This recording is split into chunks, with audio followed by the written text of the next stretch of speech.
Hi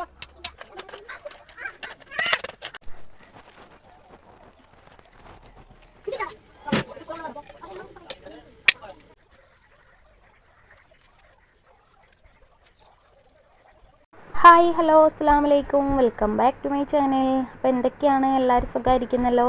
നിങ്ങളുടെ സുഖമായിരിക്കുന്നു കേട്ടോ, അൽഹംദുലില്ലാഹ്. അങ്ങനെ ഇന്നത്തെ എൻ്റെ കുഞ്ഞു വിശേഷങ്ങളിലേക്ക് എല്ലാ കൂട്ടുകാർക്കും സ്വാഗതം. അപ്പോൾ ആദ്യം തന്നെ ഞാൻ പറയാം, വീഡിയോ എല്ലാവരും സ്കിപ്പ് ചെയ്യാതെ തന്നെ കാണാം കേട്ടോ. അതുപോലെ നമ്മുടെ ചാനലിലേക്ക്, നമ്മുടെ ഫാമിലിയിലേക്ക് ഒത്തിരി പേര് പുതിയത് വന്നിട്ടുണ്ട് കേട്ടോ. എല്ലാവരും നല്ല സപ്പോർട്ടുണ്ട്. എല്ലാവർക്കും ഒത്തിരി താങ്ക്സ് ഉണ്ട് കേട്ടോ. തുടർന്ന് നിങ്ങളുടെ എല്ലാവരും സപ്പോർട്ട് ഉണ്ടാവുമെന്ന് പ്രതീക്ഷിക്കുന്നു. അതുപോലെ നിങ്ങൾ നമ്മുടെ വീഡിയോ കാണുന്ന സമയത്ത് ഒന്ന് ലൈക്ക് ബട്ടണും കൂടി ഒന്ന് അമർത്തിയിട്ട് വീഡിയോ കാണാം കേട്ടോ. ഭയങ്കരമായിട്ട് വ്യൂസും ലൈക്കും കമൻറ്റും ഒക്കെ ഇപ്പോൾ കുറവായിട്ടോ. മുമ്പത്തെ വീഡിയോ ഒക്കെ എടുത്ത് നോക്കിയാൽ അറിയാം, നല്ലപോലെ തന്നെ കമൻറ്റൊക്കെ ഉണ്ടായിരുന്നു. ലൈക്ക് ഒക്കെ വലിയ കുഴപ്പമില്ല, എന്നാലും ലൈക്ക് ഉണ്ടായിരുന്നു. ഇപ്പോൾ അത്ര പോലും ലൈക്കും ഇല്ല, കമൻറ്റും ഇല്ല.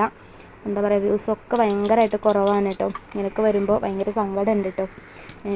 അപ്പോൾ എല്ലാവരും ഒന്ന് കമൻറ്റ് ചെയ്യുക കേട്ടോ. ഒരു ഇമോജിയെങ്കിലും, ഒരു ഹാർട്ട് അല്ലെങ്കിൽ ഒരു സ്മൈലെങ്കിലും ഒന്ന് കമൻറ്റ് ചെയ്യണം കേട്ടോ. അല്ലെങ്കിൽ നിങ്ങൾക്ക് വീഡിയോ ഇഷ്ടപ്പെട്ടെങ്കിൽ വീഡിയോയെക്കുറിച്ചുള്ള ഒരു കമൻറ്റെങ്കിലും ഒന്ന് കമൻറ്റ് ബോക്സിൽ രേഖപ്പെടുത്തുക. അപ്പോൾ ഇന്ന് രാവിലെ ഇതിപ്പോൾ കാണിക്കുന്നത് വെള്ളിയാഴ്ചത്തെ രാവിലത്തെ വിശേഷങ്ങളാണ് കേട്ടോ ഇപ്പോൾ കാണിക്കുന്നത്. അപ്പോൾ വെള്ളിയാഴ്ച ഇന്നിപ്പോൾ രാവിലെ പുട്ടാണ് ഉണ്ടാക്കുന്നത്. പുട്ടും ചെറുപയറും കേട്ടോ. പിന്നെ മക്കൾക്ക് ചെറുപഴം മേടിച്ചിട്ടുണ്ട്. അപ്പോൾ സോഡാപ്പിക്ക് എന്നാലും ചെറുപഴം വേണം. ദിലുവിനാണെങ്കിൽ കറിയും വേണം കേട്ടോ. പിന്നെ ഇതിലിപ്പോൾ ദിലു കഴിക്കുമോയെന്നറിയില്ല, ചില സമയത്ത് പുട്ടൊക്കെ ഉണ്ടാക്കി അങ്ങനെ കഴിക്കാറില്ല. അതുകൊണ്ടാണ് ചെറുപയർ ഉണ്ടാക്കിയത് കേട്ടോ. അപ്പോൾ ആൾ കഴിക്കാൻ ചാൻസ് ഉണ്ട്. അങ്ങനെ അതേ ചെറുപയറിൽ ഞാൻ കുറച്ച് തക്കാളിയും സബോളയും അതുപോലെ തന്നെ മല്ലിപ്പൊടിയല്ല കേട്ടോ, മഞ്ഞൾപ്പൊടിയും മുളക് പൊടിയും ഇതും കൂടി ഇട്ടിട്ടൊന്ന് വേവിച്ചെടുത്തതാണ് കേട്ടോ. അപ്പോൾ സാധാരണ ഞാനിങ്ങനെ ചെറുപയറോ അല്ലെങ്കിൽ പയറൊക്കെ വെക്കുന്ന ടൈമിൽ തലേദിവസം കുതിർത്ത് വെക്കാറുണ്ട്. ഇതിപ്പോൾ അങ്ങനെയൊന്നും ചെയ്തിട്ടില്ല. എന്നാൽ പക്ഷേ ഒരു 4-5 വിസിലടിച്ചപ്പോൾ തന്നെ നല്ലോണം വെന്ത് കിട്ടിയിട്ടുണ്ട് കേട്ടോ. പിന്നെ അതിലേക്ക് ഞാൻ ആവശ്യത്തിന് ഉപ്പും കൂടി ചേർത്ത് കൊടുക്കുന്നുണ്ട്. പിന്നെ അത് പുട്ടിന് പൊടിയൊക്കെ നനച്ച് വെച്ചിട്ടുണ്ട് കേട്ടോ. അപ്പം പുട്ടുപൊടി കുറച്ചുണ്ടായിരുന്നുള്ളൂ. പിന്നെ ഞാൻ അരിപ്പൊടി ഇട്ട് അതിലേക്ക് ചേർത്ത് കൊടുത്തത് സാധാരണ നൈസ് അരിപ്പൊടി, നമ്മൾ പത്തിരിയൊക്കെ ഉണ്ടാക്കുന്ന അരിപ്പൊടിയാണ്. പക്ഷേ വിചാരിച്ച പോലെയല്ല, നല്ല സോഫ്റ്റാണ് കേട്ടോ. ഞാനിത് മുമ്പ് ചെയ്തിട്ടുണ്ട്, നല്ല സോഫ്റ്റാണ് കേട്ടോ. പിന്നെ പുട്ടുപൊടി കുറച്ചെല്ലാം ഉണ്ടായിരുന്നുള്ളൂ, അതും കൂടി എല്ലാം മിക്സ് ചെയ്തിട്ടാണ് കേട്ടോ ഉണ്ടാക്കിയത്. അപ്പോൾ അങ്ങനെ ഞാൻ കുളിക്കാൻ വെള്ളം വെച്ചിട്ടുണ്ടായിരുന്നു കേട്ടോ. അപ്പോൾ മൂത്താൾ കുളിക്കാൻ വേണ്ടിയിട്ട് അവന് സ്കൂളിലേക്ക് പോകാൻ ടൈമായിട്ടുണ്ട് കേട്ടോ. അപ്പോൾ എണ്ണ എടുക്കാൻ വേണ്ടി വന്നതാണ്. ആളതെ വേഗം ഓടിപ്പിച്ചിട്ടുണ്ട്, വെള്ളമൊക്കെ ഒഴിച്ച് കൊടുത്തിട്ടുണ്ട്. ഞാൻ പിന്നെ പുറത്ത് അടുപ്പ് കൂട്ടണ കാര്യം പറഞ്ഞിട്ടുണ്ടായിരുന്നില്ലേ, അതിൻ്റെ കുറച്ച് പണികളൊക്കെ ആയിരുന്നു കേട്ടോ. അപ്പോൾ അങ്ങനെ എന്താ പറയുക, തിണ്ണ കെട്ടിക്കഴിഞ്ഞു. തിണ്ണാന്ന് തന്നെ ആയിരിക്കുമല്ലേ പറയുക, ഇവിടെ തിണ്ണാന്നാട്ടോ പറയുക. ഇവിടെ അങ്ങനെയാണോ പറയുക, ഇനിയിപ്പോൾ എൻ്റെ നാട്ടിൽ തിണ്ണാന്നാട്ടോ പറയുക, കർണാടകയിൽ. ഇവിടെ എങ്ങനെയാണ് പറയുകയെന്ന് എനിക്കറിയില്ല. അപ്പോൾ അവിടുത്തെ ഇത് വെച്ച് പറഞ്ഞതാണ് കേട്ടോ. അങ്ങനെ തിണ്ണ കെട്ടലൊക്കെ കഴിഞ്ഞു. ഇനി അതിൻ്റെ മുകളിൽ അടുപ്പിടണം. അപ്പോൾ അതിൻ്റെ കുറച്ച് പണിയും കാര്യങ്ങളൊക്കെ ആയിരുന്നു. എന്നാലും വീഡിയോക്ക് മുടക്കൊന്നും ഉണ്ടായിരുന്നില്ല കേട്ടോ. വ്യൂസും ലൈക്കൊക്കെ കുറവാണെങ്കിലും ഞാൻ വീഡിയോ നിർത്തുന്നില്ല കേട്ടോ. വീഡിയോ ഇങ്ങനെ കണ്ടിന്യൂസ് ആയി പോയിക്കൊണ്ടിരിക്കുന്നുണ്ട്. എന്നെങ്കിലും നമ്മുടെ മാവും പൂക്കും അല്ലേ, അങ്ങനത്തെ ഒരു പ്രതീക്ഷയാണല്ലോ എല്ലാം. ഇന്നല്ലെങ്കിൽ നാളെ ശരിയാവും എന്നുള്ളത്. അപ്പോൾ അങ്ങനെ തന്നെ ഞാനിത് വെളിച്ചെണ്ണ ഒരു പാനിലേക്ക് ഒഴിച്ച് കൊടുത്തിട്ട് കടുക് പൊട്ടിച്ചെടുത്തിട്ടുണ്ട്. പിന്നെ കുറച്ച് കറിവേപ്പിലയും കൂടി ചേർത്ത് കൊടുക്കുന്നുണ്ട് കേട്ടോ. അപ്പോൾ ഞാൻ ഉള്ളി കാച്ചാന്ന് വിചാരിച്ചു, പിന്നെ വിചാരിച്ചു വേണ്ട, നമുക്കിന്ന് കടുക് കാച്ചെടുക്കാമെന്ന്. അതാകുമ്പോൾ വേഗം ചെയ്യും. വേറൊന്നുമല്ല, മോന് പോവാൻ സമയമായിട്ട് കുറച്ച് നേരം വൈകിയിട്ടുണ്ട് കേട്ടോ എണീക്കാനായിട്ട്. അങ്ങനെ കറിയൊന്ന് കടുകൊക്കെ താളിച്ച് കൊടുത്തിട്ടുണ്ട്. അങ്ങനെ കറി അവിടെ റെഡി ആയിട്ടുണ്ട്. ഇനി വേഗം പുട്ട് റെഡിയാക്കി എടുക്കാം. അപ്പോൾ ആദ്യത്തെ കുറ്റി ഞാൻ അടുപ്പത്ത് വെച്ചിട്ടുണ്ട് കേട്ടോ. പുട്ടൊക്കെ റെഡി ആയിട്ടുണ്ട്. ഈ പുട്ട് നമ്മൾ ചിലവർ പറയുന്നത് കേട്ടിട്ടുണ്ട്, അരിപ്പൊടി കൊണ്ട് നമ്മൾ നെയ്സ് പൊടി കൊണ്ട് പുട്ടുണ്ടാക്കുമ്പോൾ നല്ല രീതിയിൽ കിട്ടാറില്ല എന്നൊക്കെ കേട്ടോ. പക്ഷേ എനിക്ക് ഇന്ന് വരെ ഉണ്ടാക്കിയിട്ട് നല്ല സോഫ്റ്റായിട്ട് തന്നെയാണ് കേട്ടോ പുട്ട് കിട്ടിയിട്ടുള്ളത്. അത് എന്താണെന്ന് എനിക്കറിയില്ല. ഞാൻ സാധാരണ പച്ചവെള്ളത്തിൽ തന്നെയാണ് കേട്ടോ കുഴച്ചിട്ടുള്ളത്. വേറെ ട്രിക്കൊന്നും ഇതിൽ ചേർത്തിട്ടൊന്നുമില്ല കേട്ടോ. നമ്മൾ പൊടി എത്രത്തോളം കുഴച്ചെടുക്കുന്നു അതിനനുസരിച്ചായിരിക്കും കേട്ടോ അതിൻ്റെ ഒരു സോഫ്റ്റ്നെസ്സിനും. അപ്പം അങ്ങനെ പുട്ടൊക്കെ റെഡി ആയിട്ടുണ്ട്. പിന്നെ ചെറുപഴം മോനെ കൊണ്ട് മേടിപ്പിച്ചിട്ട് രാവിലെ തന്നെ ചെറുപഴം ഇരിക്കുന്നുണ്ട്. ചെറുപയറും കറിയും ആയിട്ടുണ്ട് കേട്ടോ. ഇനിയിപ്പോൾ വേഗം മോന് കൊടുത്തുവിടാം, അവന് പോകാൻ ടൈമായിട്ടുണ്ട് കേട്ടോ. അപ്പോൾ നമുക്ക് ഉച്ചയ്ക്കും കറി ഇത് തന്നെയാണ് കേട്ടോ. ഞാൻ രാവിലെ എന്തെങ്കിലും കറി വെച്ചിട്ടുണ്ടെങ്കിൽ അത് വൈകുന്നേരം വരയ്ക്ക് ഞങ്ങൾ ഒപ്പിക്കലാണ് കേട്ടോ. ഒപ്പിക്കൽ എന്ന് വെച്ചിട്ടുണ്ടെങ്കിൽ വേറെ സ്പെഷ്യലൊന്നും ഉണ്ടാക്കില്ല. ഇനിയിപ്പോൾ ചീര ഇരിക്കുന്നുണ്ട്, അത് നമ്മുടെ ഇവിടുത്തെ ചീര തന്നെയാണ് കേട്ടോ. അപ്പോൾ അതൊന്ന് പൊട്ടിച്ചെടുക്കണം. അങ്ങനെ ചീര പൊട്ടിക്കാനായിട്ട് വന്നതാണ് കേട്ടോ. ഈ ചീര ഞാൻ നിങ്ങൾക്കൊന്ന് ജസ്റ്റ് ഒന്ന് കാണിച്ചു തരാം കേട്ടോ. പൊട്ടിക്കാൻ പോയപ്പോഴാണ് ഓർമ്മ വന്നത്. ചീര നിങ്ങൾക്കൊന്ന് കാണിച്ചു തരാം. നല്ല ഫ്രഷ് ചീരയാണ് കേട്ടോ. ഇതിവിടെ വീട്ടിലുണ്ടാക്കിയത് ഞാൻ ഒരു 2-3 തണ്ട് കൊണ്ടുവന്നിട്ട് കുത്തിയിട്ട് അങ്ങനെ 3 തണ്ടുണ്ട് കേട്ടോ. അപ്പോൾ ആ 3 തണ്ടിൽ അത്യാവശ്യം ചീരയുണ്ട്. നമുക്ക് ഒരു ദിവസം ഉപ്പേരി വയ്ക്കാനൊക്കെ കിട്ടും കേട്ടോ. ഒരു ദിവസം നല്ല 2-3 ദിവസം ഉപ്പേരി വയ്ക്കാനുള്ളത് ഉണ്ടാവും കേട്ടോ. ഒരു തണ്ടിൽ തന്നെ അത്യാവശ്യമുണ്ട്. ഇപ്പോൾ ഞാൻ ഒരു തണ്ടിലത്തെ മാത്രമാണ് പറിച്ചെടുക്കുന്നത്. അപ്പോൾ 4 പേർക്ക് കൂട്ടാനുള്ളത് അത്യാവശ്യത്തിനുള്ള ചീരയുണ്ട് കേട്ടോ. നമുക്ക് പരിപ്പിലിട്ട് വയ്ക്കുകയോ അല്ലെങ്കിൽ ചീര ഉപ്പേരി വയ്ക്കുകയോ, പിന്നെ അതുപോലെ ചീര ഉപ്പേരി കഴിക്കാത്ത കുട്ടികൾക്കൊക്കെ ചീര വയ്ക്കുന്ന ടൈമിൽ ഒരു മുട്ടയും കൂടി കുറച്ച് ഉപ്പൊന്ന് ചേർത്തിട്ട് ഒന്ന് കലക്കിയെടുക്കുക. എന്നിട്ട് ചീരയൊക്കെ അങ്ങോട്ട് നീക്കി വെച്ചിട്ട് ആ ചട്ടിയിൽ തന്നെ ചെയ്തെടുത്താൽ മതി കേട്ടോ. മുട്ട ഒന്ന് അതിലേക്ക് ഒഴിച്ച് കൊടുത്തിട്ട് 2 മിനിറ്റ് കഴിഞ്ഞതിന് ശേഷം, 2 മിനിറ്റ് അല്ല കേട്ടോ, 2 സെക്കൻഡ് കഴിഞ്ഞതിന് ശേഷം ഒന്ന് ഇളക്കി കൊടുക്കുക. എന്നിട്ട് ഈ ചീരയും മുട്ടയൊക്കെ കൂടി ഒരുമിച്ച് അങ്ങോട്ട് ആക്കി കഴിഞ്ഞിട്ടുണ്ടെങ്കിൽ അവർക്ക് കൊടുത്തിട്ടുണ്ടെങ്കിൽ അവരെന്തായാലും കഴിക്കും കേട്ടോ. ഇവിടെ അങ്ങനെ ചെയ്ത് കൊടുക്കാറുണ്ട്. അപ്പോൾ അവർ കഴിക്കാറുണ്ട് കേട്ടോ. ചീരയൊന്നും വലിയ ഇഷ്ടമൊന്നുമില്ല, പക്ഷേ മുരിങ്ങയും ചീരയും അതുപോലെ തന്നെ നമ്മുടെ ബീട്രൂട്ടും അതൊക്കെ ഇതുപോലെ ചെയ്ത് കൊടുക്കുകയാണെന്നുണ്ടെങ്കിൽ അവരെന്തായാലും കഴിക്കും കേട്ടോ. പിന്നെ ആരോഗ്യത്തിന് നല്ലതും ചീര കൊടുക്കുന്നത് ഇലവർഗ്ഗങ്ങളിൽ നല്ലതാണല്ലോ. അപ്പോൾ അങ്ങനെ ചീരയൊക്കെ ഇതേ റെഡിയാക്കി എടുക്കുകയാണ് കേട്ടോ. ഇനി പാത്തൂസും സുഡാപ്പി ഇവിടെ ഉണ്ട്. സുഡാപ്പി ഇന്ന് സ്കൂളിൽ പോയിട്ടില്ല. സുഡാപ്പിക്ക് ജലദോഷവും ഒക്കെ ആയിട്ട്, അപ്പോൾ സുഡാപ്പി ഉള്ള കാരണം കൊണ്ട് തന്നെ പാത്തൂസ് എൻ്റെ പുറകെ അങ്ങനെ വരുന്നില്ല. അവരെ പുറകെ തന്നെയാണ് കേട്ടോ കളിക്കലൊക്കെ. പിന്നെ ഇത് ചീര നമ്മൾ ആദ്യം തന്നെ ഇങ്ങനെ കഴുകിയെടുക്കുകയാണ് കേട്ടോ ഞാൻ ചെയ്യുക. എന്നിട്ടാണ് അരിഞ്ഞെടുക്കുള്ളൂ കേട്ടോ. ഇങ്ങനെ കഴുകിയെടുക്കുകയാണെന്നുണ്ടെങ്കിൽ നമ്മൾ ഉപ്പേരി വയ്ക്കുന്ന ടൈമിൽ ആ വെള്ളത്തിൻ്റെ ഒരു കുത്തുണ്ടാവും. ആ ഒരു കുത്തുണ്ടാവില്ല. നമ്മൾ പിന്നെ കുറേ നേരം തുറന്ന് വെച്ചിട്ട് വേവിക്കേണ്ട ആവശ്യമൊക്കെ വരും. അപ്പോൾ ആദ്യം തന്നെ നമ്മൾ കഴുകിയെടുക്കുകയാണെന്നുണ്ടെങ്കിൽ ആ വെള്ളത്തിൻ്റെ ഒരു കുത്തും ഉണ്ടാവില്ല. പിന്നെ ചീരയിൽ ചെറിയ പൊടിയും കാറ്റൊക്കെ ഇങ്ങനെ അടിക്കുമ്പോൾ മണ്ണുണ്ടാവില്ല, അതൊക്കെ അങ്ങോട്ട് പോയി കിട്ടും കേട്ടോ. അപ്പോൾ അങ്ങനത്തെ ഞാനൊരു 3-4 പ്രാവശ്യം ഇങ്ങനെ നമ്മൾ തുണിയൊക്കെ ഒലിമ്പെടുക്കില്ലേ, അതേപോലെ ഇങ്ങനെ കുത്തിയെടുത്ത് ഇങ്ങനെ എടുത്തിട്ടുണ്ട് കേട്ടോ. അങ്ങനെ ബാക്കിയുള്ള ചീരയൊക്കെ ഞാൻ ഇപ്പോൾ ഇങ്ങനെ എടുത്തിട്ടുണ്ട്. ഇനി നമുക്കിതൊക്കെ ഒന്ന് അരിഞ്ഞെടുക്കാം കേട്ടോ. അതുപോലെ ചീരയുടെ തണ്ട് നമ്മൾ നല്ല മൂപ്പുള്ള തണ്ടല്ല കേട്ടോ, അല്ലാത്ത ഇളം തണ്ടുണ്ടല്ലോ, അത് ഞങ്ങളിങ്ങനെ ചീര കടയിൽ നിന്നൊക്കെ മേടിക്കുന്ന ടൈമിൽ അതൊക്കെ ഞാൻ ചെയ്യാറുണ്ടായിരുന്നു കേട്ടോ. തണ്ട് മാത്രം എടുത്ത് മാറ്റി വയ്ക്കും, ഇല മാത്രം എടുത്ത് ഉപ്പേരി വയ്ക്കും, എന്നിട്ട് തണ്ട് മാറ്റി വയ്ക്കും. എന്നിട്ട് നമ്മൾ പരിപ്പൊക്കെ കുത്തി കാച്ചില്ലേ, ആ ടൈമിൽ ഈ തണ്ടും കൂടി ചെറുതായിട്ട് നുറുക്കിയിട്ടിട്ട് നമ്മൾ പരിപ്പിൻ്റെ കൂടെ വെക്കുകയാണെന്നുണ്ടെങ്കിൽ നല്ല ടേസ്റ്റാണ് കേട്ടോ. അങ്ങനെ ഒന്ന് വെച്ച് നോക്കാത്തവരൊന്നും ട്രൈ ചെയ്ത് നോക്കണേ, നല്ല ടേസ്റ്റാണ്. അതുപോലെ ഞാൻ മുമ്പ് പറഞ്ഞില്ലേ ചീരയിലും മുരിങ്ങയിലൊക്കെ മുട്ടയിട്ട് വെക്കുന്നത്, അതിൻ്റെ റെസിപ്പിയൊക്കെ ഞാൻ ചാനലിൽ മുമ്പ് അപ്ലോഡ് ചെയ്തിട്ടുണ്ട്. അതും കാണാത്തവരൊന്ന് കയറി കാണാം കേട്ടോ. അങ്ങനെ ഇപ്പോൾ ചീരയൊക്കെ നന്നാക്കി ഏകദേശം കഴിയാറായിട്ടുണ്ട് കേട്ടോ. ഓരോ ഭാഗങ്ങളൊക്കെ ഞാൻ കുറച്ചൊക്കെ എടുക്കുന്നുള്ളൂ, മൊത്തത്തിലൊന്നും അങ്ങോട്ട് എടുക്കുന്നില്ല. പിന്നെ കഴിഞ്ഞ വീഡിയോയിലൊക്കെ ഞാൻ ഒത്തിരി പേര് ലൈക്ക് ചെയ്തിട്ട് കമൻറ്റ് ചെയ്തിട്ട് സപ്പോർട്ട് ചെയ്തിട്ടുണ്ട് എന്നൊക്കെ പറയാറുണ്ട് കേട്ടോ. ഇപ്പം എനിക്ക് അങ്ങനെ പറയാൻ പറ്റില്ല കേട്ടോ, വളരെ കുറവാണ് കമൻറ്റ് ലൈക്കും. എന്നാലും കമൻറ്റ് ലൈക്കും ചെയ്ത് സപ്പോർട്ട് ചെയ്ത് എല്ലാവർക്കും ഒത്തിരി താങ്ക്സ് ഉണ്ട് കേട്ടോ.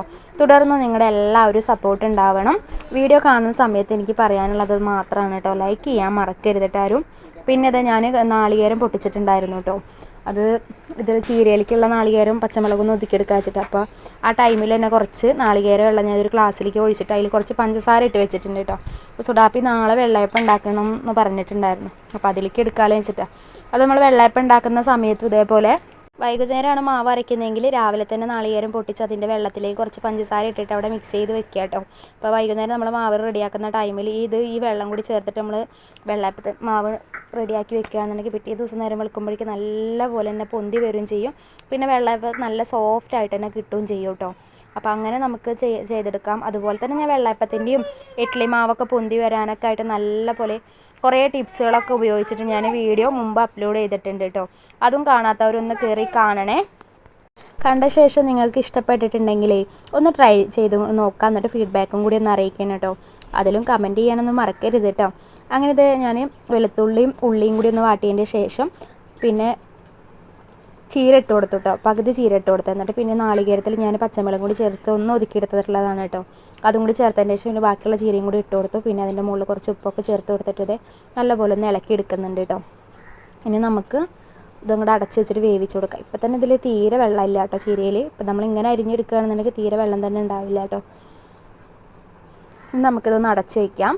അപ്പോഴേക്കും എനിക്ക് ഇവിടെ വേറെ പണിയുണ്ട് കേട്ടോ. അപ്പോൾ ചീര ഇവിടെ ആയി വരുന്ന ടൈമിൽ നമുക്ക് വേറെ പണിയുണ്ട് കേട്ടോ. അവിടെ വേറെ ഒന്നല്ല, ഞാൻ അടുപ്പിൻ്റെ കാര്യം പറഞ്ഞിട്ടുണ്ടായിരുന്നില്ലേ. അപ്പോൾ അടുപ്പിൻ്റെ മുകളിൽ കുറച്ച് മണ്ണും കൂടി ഇട്ട് കൊടുക്കാനുണ്ട് കേട്ടോ. നമ്മുടെ കട്ട വെച്ച് കെട്ടിയതിനനുസരിച്ച് തന്നെ മണ്ണ് ഇട്ട് കൊടുക്കണമല്ലോ. അപ്പോൾ ആ മണ്ണ് ഇട്ട് കൊടുത്തിട്ടുണ്ടായിരുന്നു. പക്ഷെ അത് ഇന്നലെ വെള്ളം ഒഴിച്ച് കൊടുത്തപ്പോൾ ഇങ്ങനെ മണ്ണ് താന്ന് പോയിട്ടുണ്ടായിരുന്നു. അപ്പോൾ ഞാൻ ഇനി കുറച്ചും കൂടി മണ്ണിട്ട് കൊടുക്കുക, കുറച്ചും കൂടി വെള്ളം ഒഴിച്ചിട്ടൊന്ന് തേച്ച് കൊടുക്കാമെന്ന് വിചാരിച്ചിട്ട് മോൾ ഭാഗം കേട്ടോ. അപ്പോൾ അതിന് വേണ്ടിയിട്ട് ഞാൻ കുറച്ച് മണ്ണ് ഇവിടുന്ന് കുത്തിയെടുക്കുന്നുണ്ട്. ഇത് നമ്മൾ മഞ്ഞളൊക്കെ നട്ടായിരുന്ന അവിടെ കിളച്ചെടുത്തിട്ടുണ്ടായിരുന്ന ആ മണ്ണാണ് കേട്ടോ. അപ്പോൾ നല്ല ചുവന്ന മണ്ണാണ് കേട്ടോ. അപ്പോൾ അത് ഞാനൊന്ന് ഇങ്ങനെ കുത്തിയെടുക്കുന്നുണ്ട്. അപ്പോൾ ഇങ്ങനെ കുത്തിയെടുത്തതിന് ശേഷമായിട്ട് ഓർമ്മ വന്നത് നമുക്കിത് നനച്ചിട്ട് എടുക്കുകയാണെങ്കിൽ നല്ലോണം കിട്ടുന്നില്ല.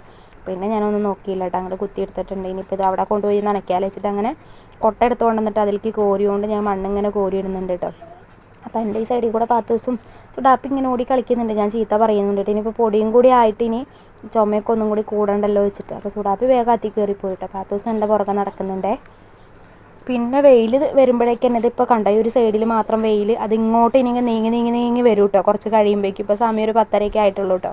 അപ്പോഴേക്കും വേഗം തീർക്കാലം വെച്ചിട്ട് ഞാൻ ആ പണി പിന്നെ ഓർമ്മ വന്നിട്ട് ചീര അടുപ്പത്ത് വെച്ചിട്ടുണ്ടായ കാര്യം ഭാഗ്യത്തിന് കരിഞ്ഞു പോയിട്ടൊന്നുമില്ല. നല്ലപോലെ തന്നെ പാകത്തിന് തന്നെ വെള്ളമൊന്നും ഇല്ലാണ്ട് തന്നെ നല്ല രീതിയിൽ തന്നെ ചീര റെഡി ആയിട്ടുണ്ട് കേട്ടോ. അങ്ങനെ അതവിടെ ഗ്യാസ് ഓഫ് ചെയ്തതിൻ്റെ ശേഷം ഞാൻ ഇതവിടെ വന്നു കേട്ടോ. ഇത് ഇത്രയ്ക്കാണ് ഞാനിപ്പോൾ കെട്ടി റെഡി ആയിട്ടുള്ളത്. ഇനിയിപ്പോൾ ഇതിൻ്റെ മുകളിൽ നമുക്ക് കുറച്ച് മണ്ണും കൂടിയാണ് ഇട്ട് കൊടുക്കാനുള്ളത്. അപ്പോൾ ആ മണ്ണ് ഞാനിത് കൊട്ടയിലുള്ളത് ഇതിൻ്റെ മുകളിലേക്ക് ഇട്ടിട്ട് കുറച്ച് വെള്ളം കൂടി ഒഴിച്ചിട്ട് ഒന്നിങ്ങനെ പരത്തി കൊടുക്കാമെന്ന് വെച്ചിട്ടാട്ടോ. അങ്ങനെ എന്താ പറയുക, എൻ്റെയും മോൻ്റെയും ഒരു പരീക്ഷണമാണ് കേട്ടോ. ഇനിയിപ്പോൾ എന്താവുന്നൊന്നും അറിയില്ല. എന്താ പറയുക, ആരും സഹായത്തിനില്ലാത്ത ആൾക്കാർക്ക് അവരാൻ ചെയ്യുന്നതായിരിക്കും ഏറ്റവും നല്ല കാര്യം എന്ന് പറയാം. ഇതാകുമ്പോൾ പിന്നെ വേറെ ആരെങ്കിലും വിളിച്ച് പൈസ കൊടുത്ത് ചെയ്യിക്കേണ്ടി വരും. പിന്നെയെന്ന് പറയുകയാണെങ്കിൽ കട്ട നല്ല കട്ടകളൊന്നും അല്ല കേട്ടോ. അത് നമ്മളിവിടെ ബാത്റൂമിൻ്റെ സമയത്ത് പണിയുന്ന സമയത്ത് പൊളിച്ചിട്ടുണ്ടായിരുന്നത് ഹോളോ ബ്രിക്സിൻ്റെ കട്ടയുണ്ട്, മറ്റേ കട്ടയുണ്ട് കേട്ടോ. പക്ഷെ അതൊക്കെ ഇങ്ങനെ പൊളിഞ്ഞിട്ടുള്ളതൊക്കെയാണ് കേട്ടോ. അതൊക്കെ വെച്ചിട്ട് തന്നെയാണ് കേട്ടോ ഞാനിപ്പോൾ അഡ്ജസ്റ്റ് ചെയ്തെടുത്തിട്ടുള്ളത്. പിന്നെന്താണെന്ന് പറയുക, നമ്മൾ വേറെ ഒന്നിനല്ല അടുപ്പുണ്ടാക്കാനില്ല. അപ്പോൾ അതൊക്കെ മതിയെന്ന് വിചാരിച്ചു. അപ്പോൾ ഈ കട്ട കെട്ടാനും മണ്ണ് കിളയ്ക്കാനും അതുപോലെ തന്നെ മണ്ണ് കൊണ്ടുവന്നിടാനും ഈ ചുറ്റ് തേക്കാനായിട്ടും എൻ്റെ മോന് ഇതിലും ഉണ്ടായിരുന്നു കേട്ടോ. എൻ്റെ കൂടെ മൂത്താൾ മക്കൾ എനിക്ക് പണി ഉണ്ടാക്കി തരുമായിരുന്നു കേട്ടോ. അപ്പുറത്ത് പാത്തൂസും സുഡാപ്പിയും അവിടെ സിമൻറ്റ് മണ്ണ് ഒരു ചാക്കിലിട്ട് വെച്ചിട്ടുണ്ടായിരുന്നു കേട്ടോ, മെറ്റൽ മണ്ണ്. അപ്പോൾ അതൊക്കെ പൊട്ടിച്ച് അവരവിടെ എനിക്ക് ഇരട്ടി പണി ഉണ്ടാക്കിയിട്ടുണ്ടായിരുന്നു. പിന്നെ സാധാരണ ഞാൻ വോയിസ് കൊടുക്കുന്നതേ രാത്രി മക്കളൊക്കെ ഉറങ്ങിയതിന് ശേഷമാണ് കൊടുക്കാറ്. ഇപ്പോൾ കുറച്ച് ദിവസമായിട്ട് എനിക്ക് അങ്ങനെ കൊടുക്കാൻ പറ്റാറില്ല. എന്ന് വെച്ചാൽ പെട്ടെന്ന് ഉറങ്ങിപ്പോൾ ക്ഷീണം കാരണം കൊണ്ട് ഇവിടുത്തെ ഈ പണിയും ഒക്കെ ആയ കാരണം കൊണ്ട് ക്ഷീണം കൊണ്ട് പെട്ടെന്ന് ഉറങ്ങി പോകാറുണ്ട് കേട്ടോ. അപ്പോൾ അത് കാരണം കൊണ്ട് ഞാനിപ്പോൾ ഇവർ ഇവിടെ കളിക്കുന്ന ആ ടൈമിലൊക്കെയാണ് വോയിസ് കൊടുക്കണം. അപ്പോൾ ഇവർ നല്ലപോലെ എന്നെ ഇടങ്ങേറാക്കുന്നുണ്ട് കേട്ടോ. മിണ്ടാതിരിക്കാൻ പറയുമ്പോൾ കോളിട്ടുകൊണ്ടിരിക്കുകയാണ് കേട്ടോ. അപ്പോൾ അതിൻ്റെ കുറച്ച് ബുദ്ധിമുട്ടും കാര്യങ്ങളൊക്കെ ഉണ്ടാവും. അതെല്ലാവരും ക്ഷമിക്കുമെന്ന് വിചാരിക്കുന്നു കേട്ടോ. അങ്ങനെ ഇതേ സുഡാപ്പി ഇതേ കല്ലിൻ്റെ മുകളിൽ കയറിയിരിക്കുന്നുണ്ട്. പാത്തൂസും ഇതേപോലെ തന്നെ കല്ലിൻ്റെ മുകളിൽ കയറിയിരുന്ന കളിയൊക്കെ അവിടുന്ന് ഞാൻ ഇറക്കി കൊണ്ടുവന്നു കേട്ടോ. പിന്നെ ആൾ കയറി പോകുന്നുണ്ട്. പിന്നെ ഞാൻ വിചാരിച്ചു എന്തായാലും ഞാൻ അടുത്തുണ്ടല്ലോ നോക്കാമല്ലോ വെച്ചിട്ട് അങ്ങനെ പിന്നെ ഇതേവിടെ ആ മണ്ണിൻ്റെ മുകളിൽ കൂടെ ഞാൻ കുറച്ച് വെള്ളം കൂടി ഒഴിച്ചു കൊടുക്കുന്നുണ്ട് കേട്ടോ. ഇനി നമുക്കിത് കൈ വെച്ച് കുഴയ്ക്കാമെന്നൊക്കെ ഞാൻ വിചാരിച്ചത്. പിന്നെ വിചാരിച്ചു പാത്തൂസ് ഇങ്ങനെ ഇവിടെ കളിക്കുന്നതാണ് ഒരു പേടിയും. പെട്ടെന്ന് നമ്മൾ ആളെടുക്കേണ്ട പോകേണ്ടിയൊക്കെ വന്നു കഴിഞ്ഞാൽ അതൊരു പേടിയാണെന്ന് വെച്ചാൽ ഞാൻ എന്നിട്ടൊരു പലക കഷ്ണം ഉണ്ടായിരുന്നുണ്ട്, ചെറിയൊരു മരത്തിൻ്റെ പോലത്തെ. അപ്പോൾ അത് വെച്ചിട്ട് ഇങ്ങനെ തേച്ച് കൊടുക്കുകയാണ് കേട്ടോ. ഇതിപ്പോൾ പിന്നെ മോൾ ഭാഗമാണല്ലോ, അടിഭാഗമൊക്കെ നല്ലോണം മണ്ണ് ഉറച്ചൊക്കെ പോയിട്ടുണ്ട് കേട്ടോ. ഇനിയിപ്പോൾ ഇത് നാളെ ആയാലും ചെയ്ത് കൊടുക്കാൻ വെച്ചിട്ട് ഇന്നിപ്പോൾ കുറച്ച് മണ്ണ് ഇങ്ങനെ കൊണ്ടുവന്നിട്ടിട്ടുള്ളതാണ് കേട്ടോ. ഇനി ചെയ്ത് കഴിഞ്ഞിട്ട് ലാസ്റ്റ് ഞാനൊന്ന് കാണിക്കട്ടെ എങ്ങനെയാണ് ഉള്ളതെന്ന്.